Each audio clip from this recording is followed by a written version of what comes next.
विजयगढ़ गांव के छोर पर एक टूटी फूटी झोपड़ी थी, जहां रामदीन नाम का लकड़हारा अपने बेटे आर्यन के साथ रहता था। रामदीन के पास संपत्ति के नाम पर केवल एक बूढ़ा लंगड़ा घोड़ा, एक गधा और अपनी वफादार कुल्हाड़ी थी। एक सुबह रामदीन ने सूखी लकड़ियों का भारी गट्ठर घोड़े पर लादा। उसकी आंखों में उम्मीद की चमक थी। बेटा आर्यन, आज बाजार में अच्छी लकड़ी लेकर जा रहा हूँ। अगर सब बिक गया तो शाम को तुम्हारे लिए नए कपड़े और घर के लिए थोड़ा घी लेकर आऊंगा।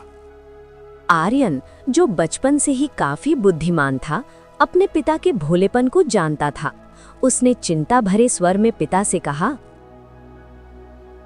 बापू, सावधानी से जाना। शहर के लोग बड़ी लच्छेदार बातें करते हैं। वहां चमक धमक बहुत है, पर कई लोगों के दिल काले होते हैं। किसी के झांसे में मत आना।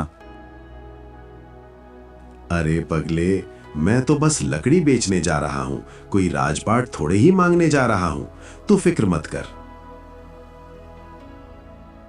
इतना कहकर रामदीन लंगड़े घोड़े को साथ लेकर बाजार की ओर निकल पड़ता है।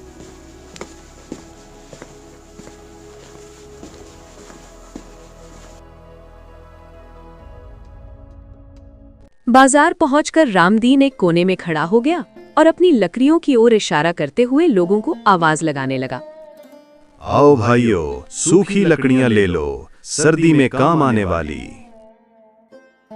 तभी सेठ करोड़ीमल की तेज निगाह रामदीन और उसके लंगड़े घोड़े पर टिक गई। घोड़ा भले ही लंगड़ा था, पर सेठ की पारखी आंखें उसकी नस्ल पहचान चुकी थीं। उसके होठों पर हल्की सी मुस्कान आ गई।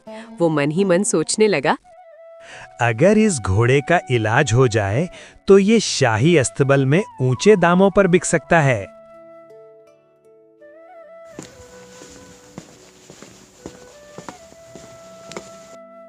ओ लकड़हारे, कहाँ भटक रहा है? मुझे लकड़ी चाहिए। बता, क्या भाव देगा? सेठ जी, बस 2 चांदी के सिक्के दे दीजिए, सारा गट्ठर आपका हो जाएगा। ठीक है, पर मेरी एक शर्त है। मैं तुम्हें वो चांदी के सिक्के तभी दूंगा जब तुम ये लकड़ियां जिस हाल में हैं वैसी ही मुझे दे दोगे। मंजूर है? हाँ सेठ जी, आपकी बात मंजूर है।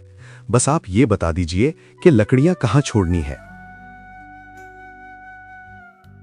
ठीक है, तुम मेरे पीछे आओ।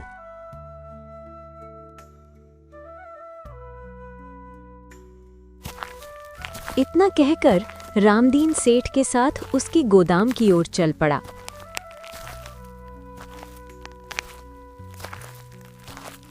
गोदाम पहुंचते ही रामदीन ने अपने लंगड़े घोड़े को एक तरफ बांधा और उस पर लदी लकड़ियां उतारने लगा।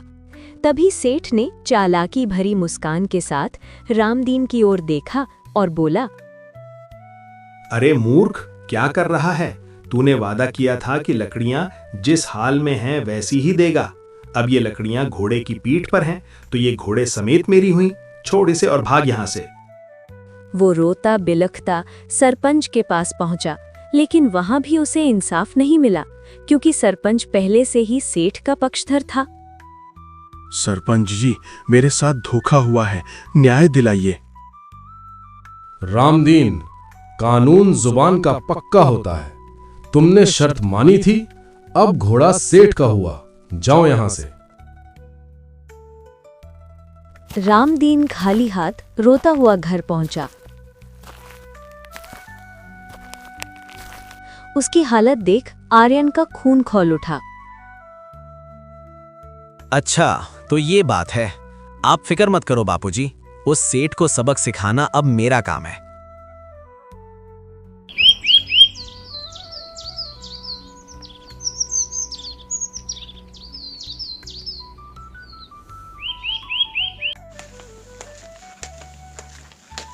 अगली सुबह आर्यन ने गधे की पीठ पर लकड़ियां कसकर बांधी।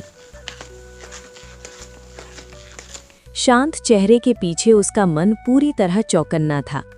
वही बाजार, वही रास्ता, मगर आज कदम किसी भोले लकड़हारे के नहीं, बल्कि समझदार बेटे के थे।